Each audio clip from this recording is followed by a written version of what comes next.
Hello friends, welcome to my mini blog. আমার এখানে রথের মেলা যে হচ্ছে, তো আমি কালকে রথের মেলা দেখতে চলে গেছিলাম।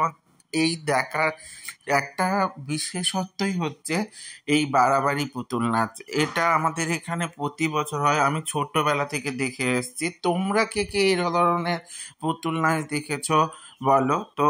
এটা আমার ক্ষেত্রে তো বিশাল ধরনের একটা এক্সাইটিং ব্যাপার, কারণ এটা আমার খুবই পছন্দের একটা বিষয়। এটা দেখতে আমার খুবই ভালো লাগে।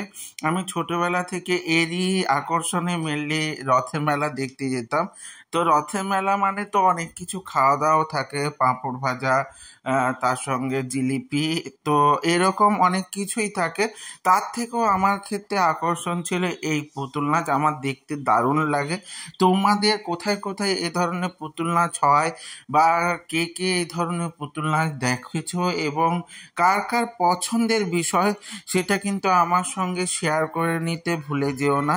তো তোমাদের সঙ্গে আমি এই প্রথম এই ধরনের পুতুল নাচ শেয়ার করে নিতে পারছি ভেবে আমার খুব আনন্দ হচ্ছে, আমার খুব এক্সাইটমেন্ট হচ্ছে। তো এই ধরনের পুতুল নাচ যারা যারা দেখোনি, তারা এই ভিডিওর মাধ্যমে আপডেট পেয়ে যাচ্ছ এবং দেখে নাও। আর কোথায় কোথায় হয়, যদি যাদের পছন্দ হবে তারা গিয়ে দেখে আসতে পারো, বা আমাদের এই পূর্ব মেদিনীপুরে ময়না থানায় বলাইপন্ডা এই জায়গায় এসেও দেখতে পারো।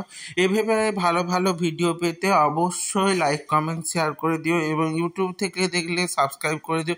সাথে থেকো, সঙ্গে থেকো, জুড়ে থেকো। টাটা।